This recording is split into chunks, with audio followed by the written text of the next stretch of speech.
The courtroom smelled of polished wood and despair, its silence broken only by the sharp gavel strike that sealed my fate. Judge Raymond Holt, a man whose face seemed carved from granite, stared down at me, his voice icy as he declared, "There is no hope for redemption here." I was 18, trembling, charged with petty theft. A desperate act born from hunger and a life unraveling in Seattle's underbelly.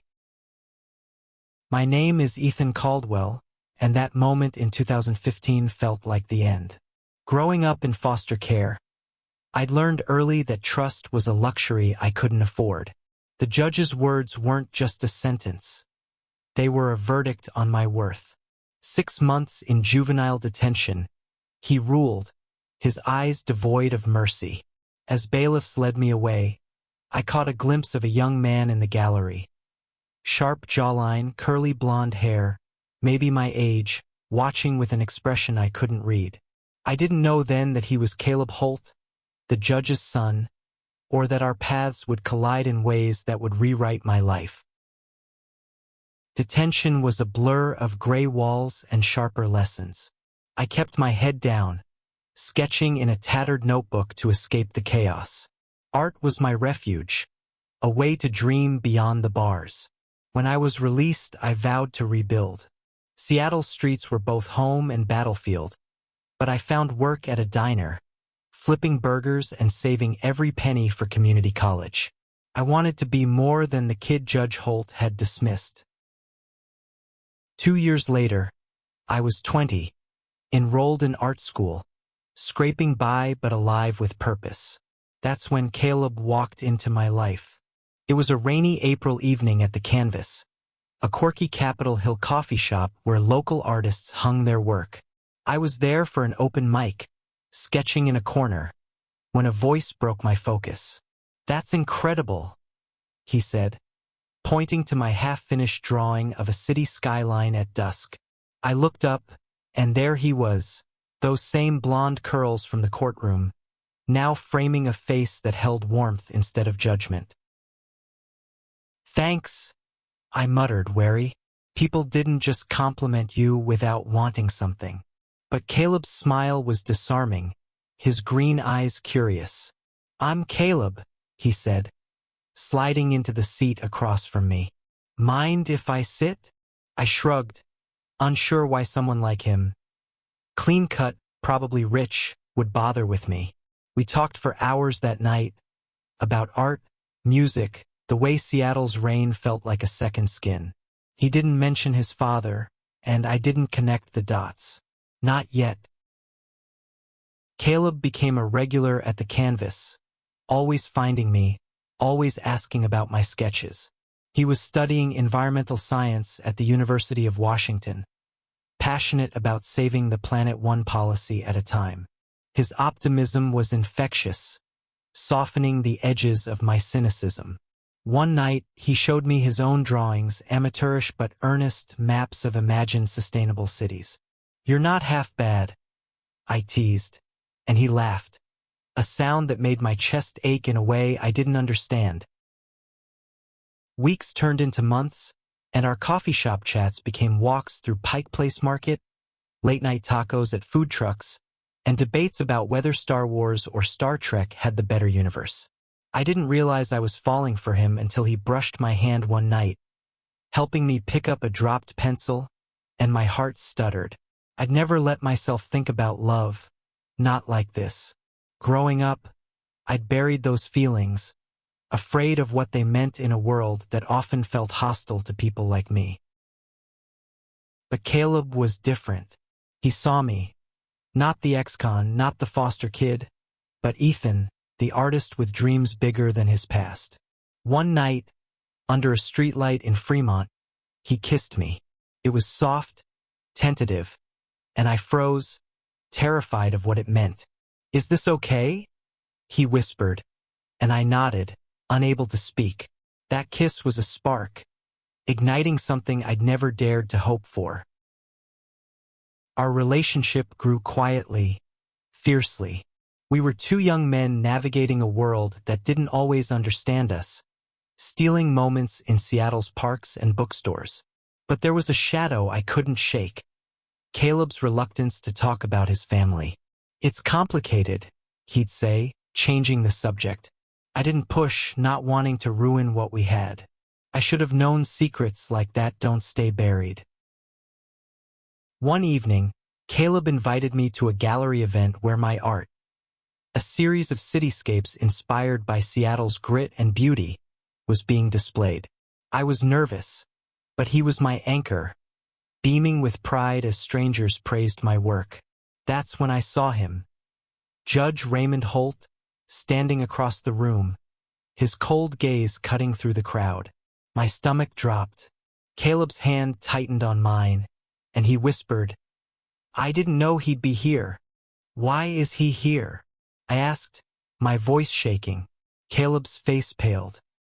"He's my father," he admitted, the words a gut punch. The man who'd sentenced me to hell was the father of the man I loved. I pulled away, the room spinning.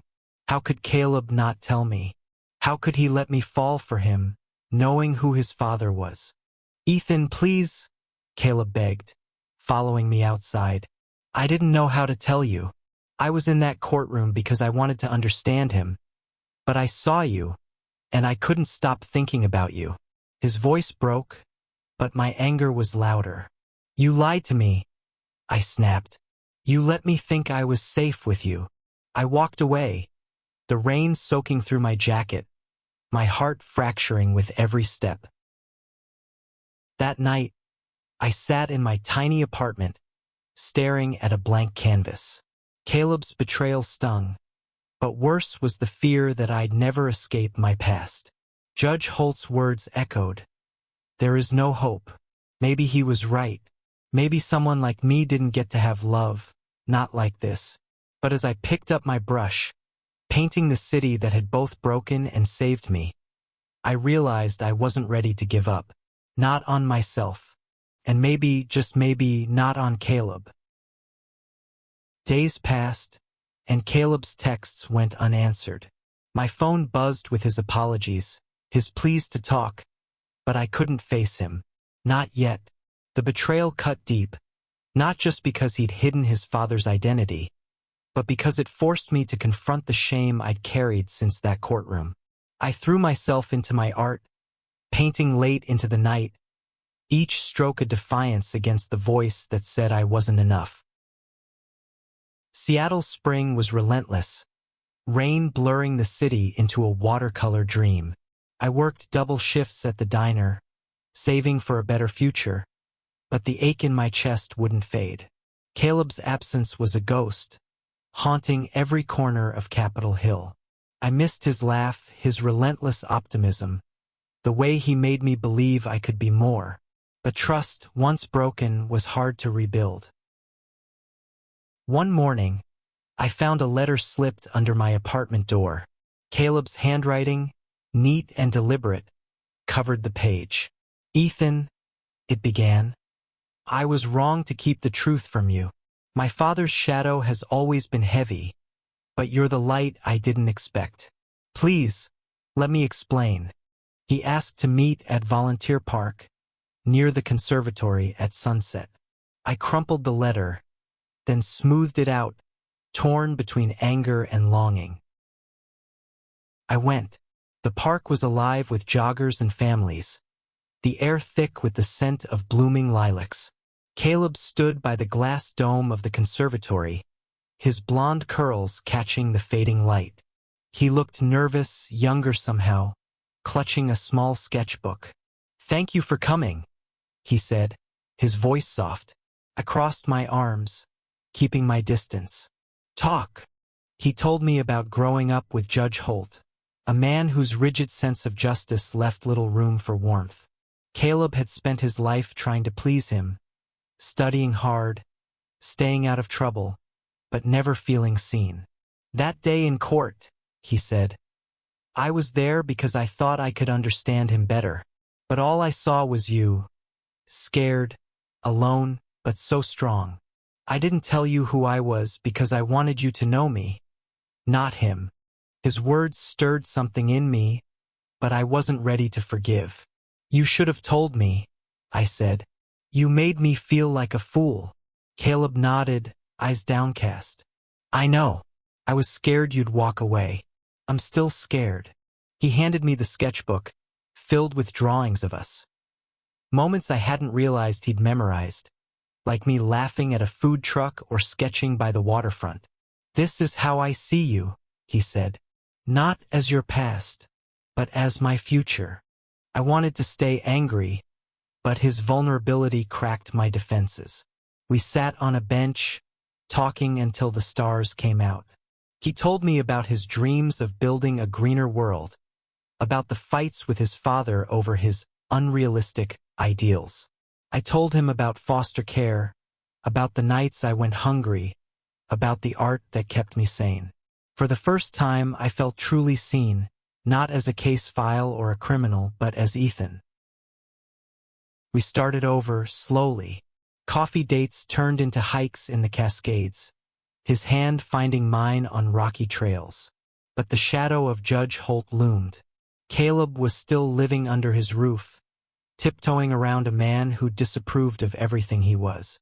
He doesn't know about us, Caleb admitted one night, as we lay on a blanket by Lake Washington, the city skyline glittering across the water.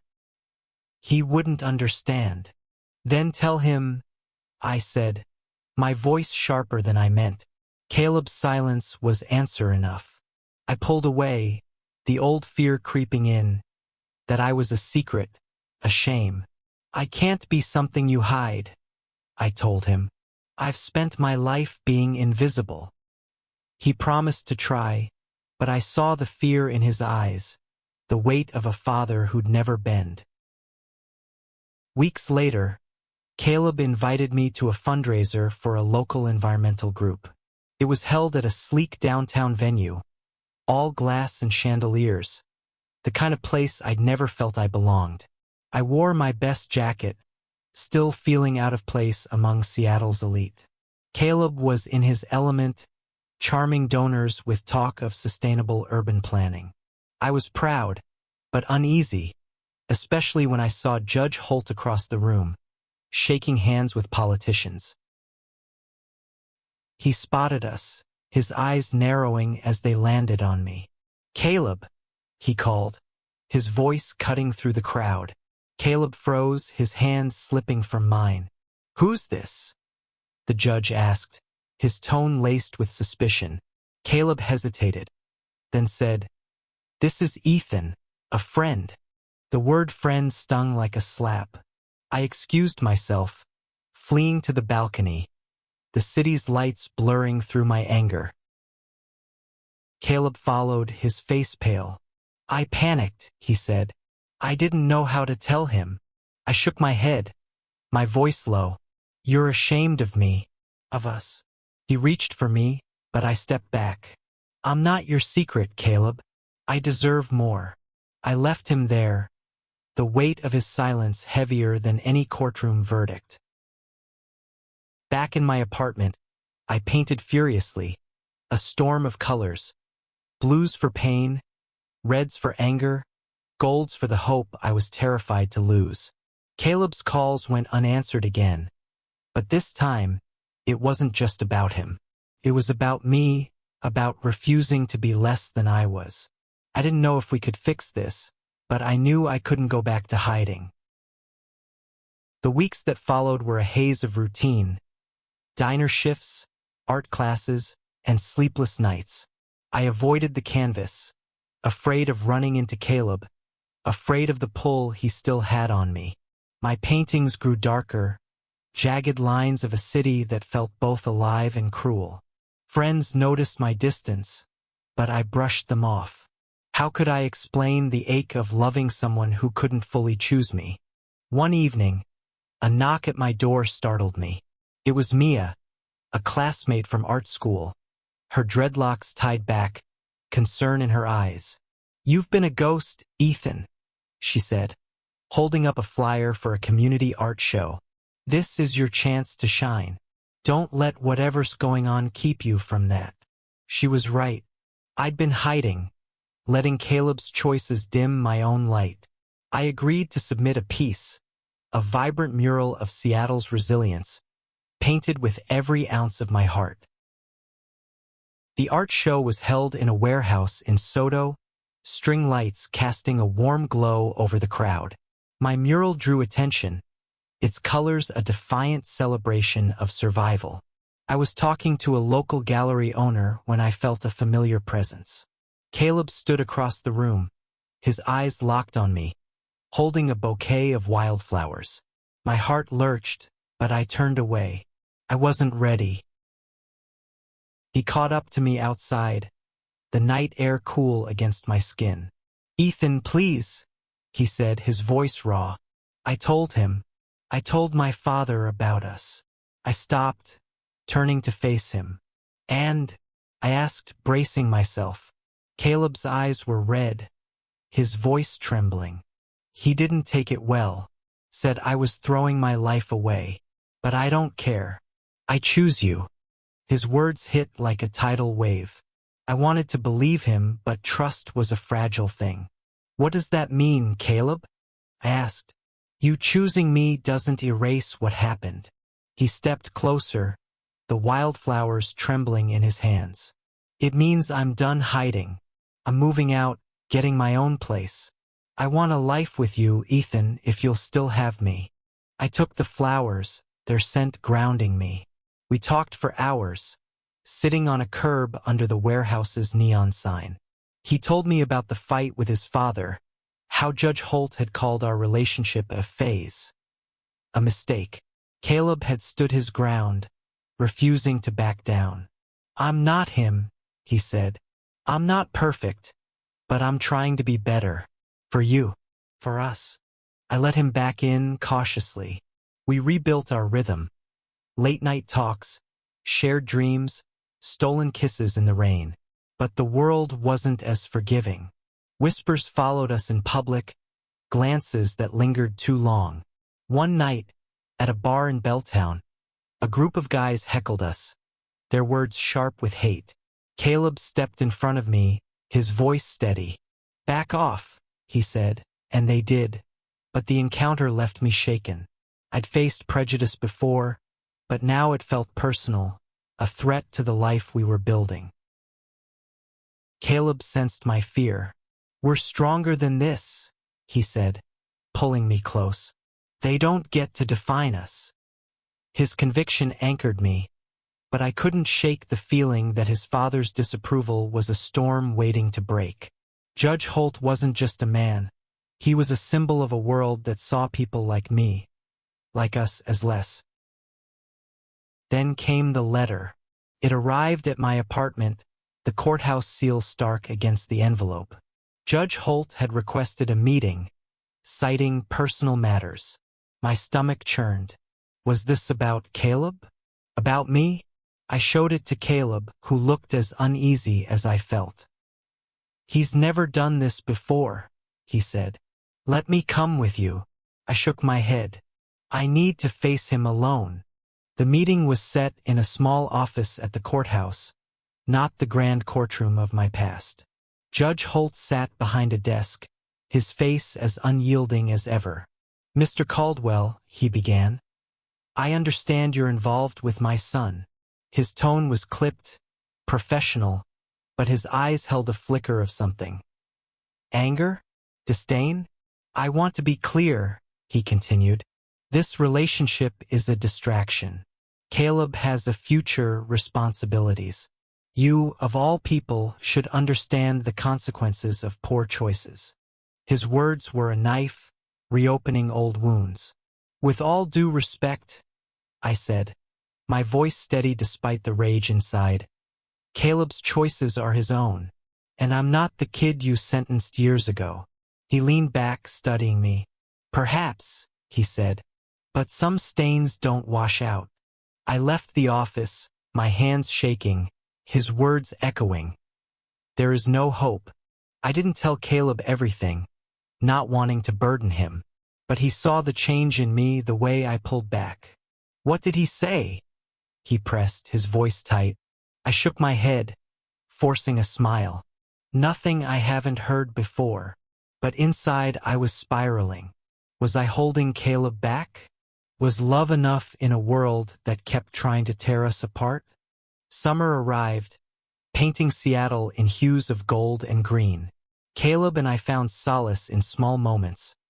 Picnics in Gasworks Park, sketching by the Puget Sound, his head resting on my shoulder as we watched ferries glide across the water.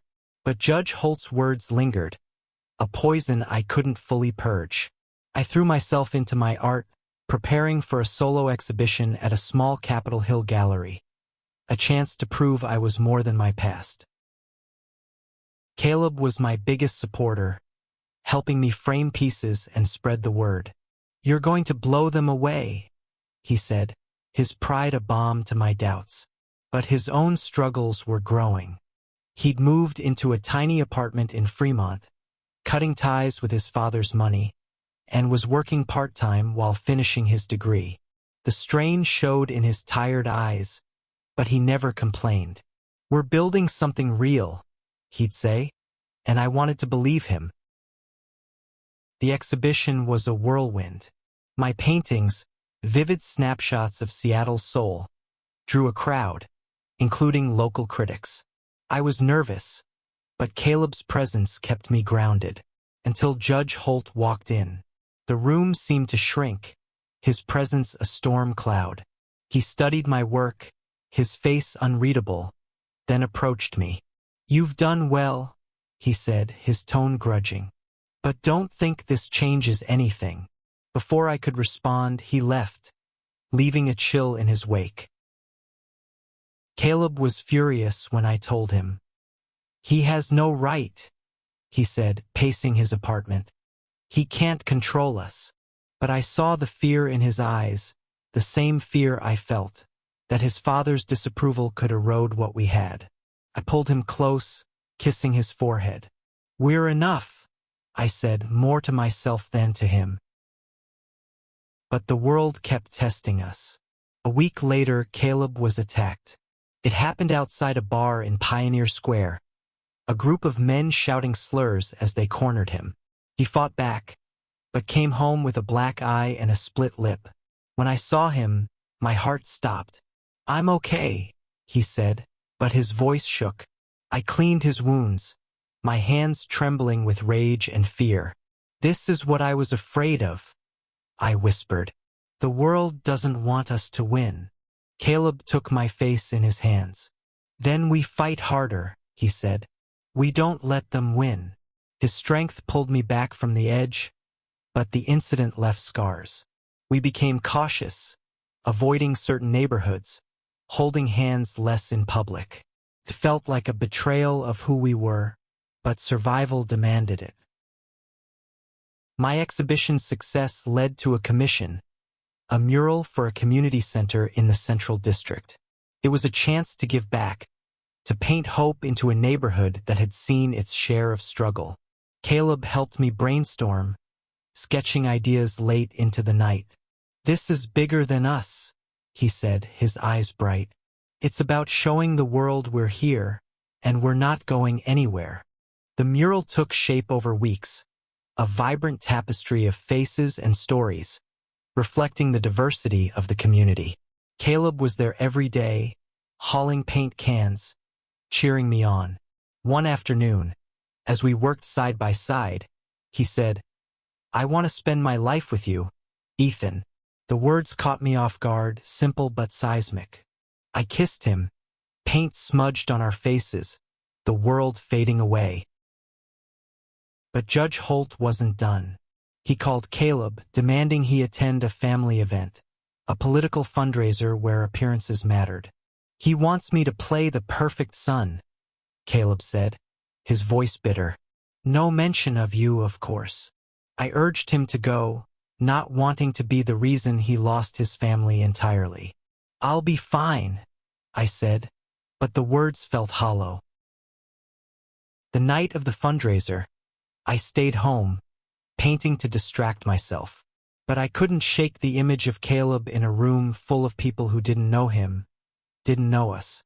When he came back, he was quiet, his eyes distant. He introduced me to a senator's daughter, he said. Told everyone I'd make a great husband someday. The words were a punch to the gut. I turned away, my voice cold. What did you say? I told them I was already in love, he said, stepping closer. With you. He pulled me into his arms, and I let him, the weight of his words settling over me. But the fear remained. What would it cost him to choose me? What would it cost us both? The mural's unveiling was a triumph. The community center buzzed with people. Kids running through the crowd, elders sharing stories, music filling the air. My mural stood proud, a kaleidoscope of color and resilience, with Caleb's ideas woven into every brushstroke. He stood beside me, his hand brushing mine, and for a moment, the world felt right. But Judge Holt's shadow never left us. Caleb was still reeling from the fundraiser, from the weight of his father's expectations. He thinks I'm throwing my life away, he told me one night, as we sat on his apartment's fire escape, the city sprawling below. But I look at you, and I know I'm exactly where I'm supposed to be. His words were a lifeline, but I couldn't shake the fear that his father's disapproval would break us. Then came the call. Caleb's mother, who'd been silent through most of his coming out, asked to meet me. She's not like Dad, Caleb said, hopeful but nervous. We met at a quiet cafe in Queen Anne, where Eleanor Holt greeted me with a cautious smile.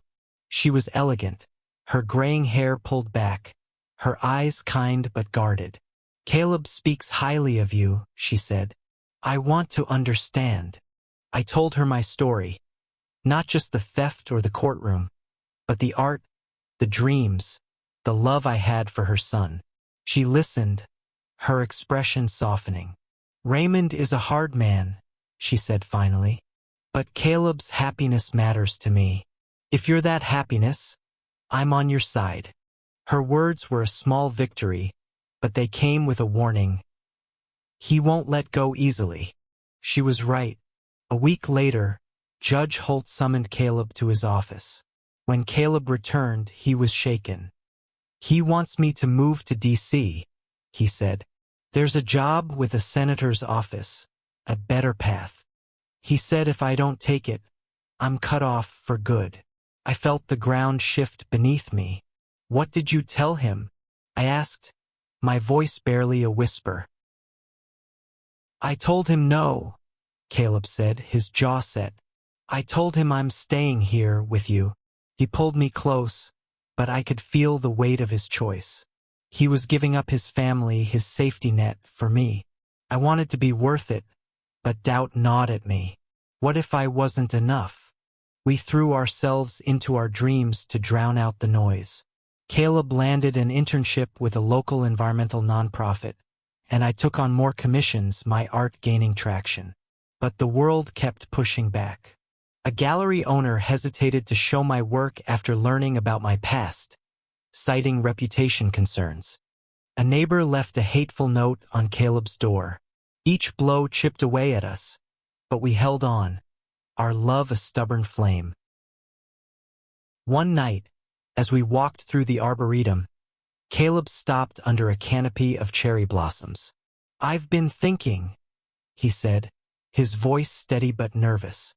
About us, about forever. My heart raced as he pulled a small box from his pocket, opening it to reveal a simple silver ring. Ethan Caldwell, will you marry me? Time stopped. The world, the hate, the judgment, the fear, fell away. It was just us, two men who'd fought for this moment. Tears stung my eyes as I nodded, unable to speak. He slipped the ring on my finger, and we kissed, the blossoms falling like confetti. For the first time, I believed we could win.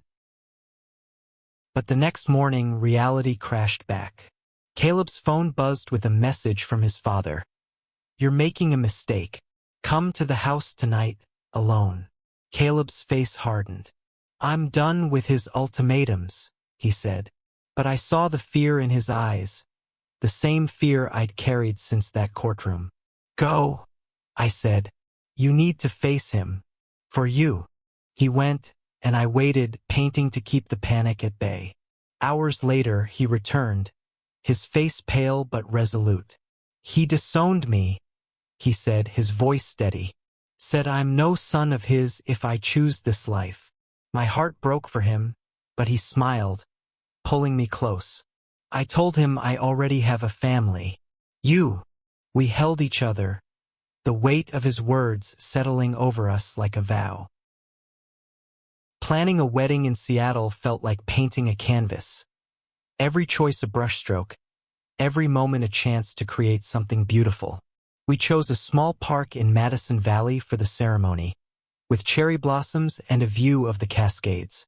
Our friends rallied around us, Mia designing invitations, our diner co-workers promising to cater. But the joy was tempered by the absence of Caleb's family. His mother sent a quiet note of support, but Judge Holt's silence was deafening. We pushed forward, determined to make our day ours. I painted a backdrop for the ceremony, a mural of Seattle's skyline at sunrise, symbolizing new beginnings. Caleb worked tirelessly, balancing his internship and wedding plans, his optimism alight in the chaos. But the hate hadn't stopped. Online, anonymous comments targeted us, calling our love unnatural. In person, strangers stared. Each jab was a reminder of the world we were fighting to change. One evening, as we finalized the guest list, Caleb got a call from his mother. "Your father wants to see you," she said. "He's struggling." Caleb hesitated, but I urged him to go. "You don't owe him anything," I said, "but you deserve closure." He nodded, kissing me before leaving. I waited, my heart heavy, painting to keep the fear at bay. When Caleb returned, he was quiet, his eyes red. "He didn't apologize," he said, "but he listened." I told him about the wedding, about how happy you make me. He just sat there, but it felt like he heard me, for once. It wasn't reconciliation, but it was a crack in the wall. I held him, hoping it was enough. The wedding day dawned bright, the park alive with color. I wore a simple suit, Caleb in a navy jacket that made his eyes glow. Our friends filled the chairs, their love a shield against the world. As we stood under the mural, exchanging vows, I felt the weight of every struggle we'd faced. "I choose you," I said, my voice breaking, "not because it's easy, but because it's worth it." Caleb's tears mirrored mine as he promised to fight for us, always. Then, a stir in the crowd. Judge Holt stood at the edge of the park, his face unreadable. Caleb froze, but I squeezed his hand. "We're okay," I whispered. The judge didn't approach, didn't speak, but he stayed, watching as we kissed, the crowd cheering. It wasn't acceptance, not yet, but it was a step, a sign that even the coldest hearts could thaw. We danced under string lights, our friends laughing, the city humming around us. My past, Caleb's family, the world's judgment, they were still there, but they didn't define us. We did. Our love, our resilience, our refusal to give up. As we cut the cake, Caleb whispered, "We made it," and for the first time I believed it. Years later, my art would hang in galleries. Caleb's policies would shape a greener Seattle, and we'd build a life filled with love and purpose. Judge Holt never fully came around, but he sent a card on our first anniversary, a small gesture that meant more than words.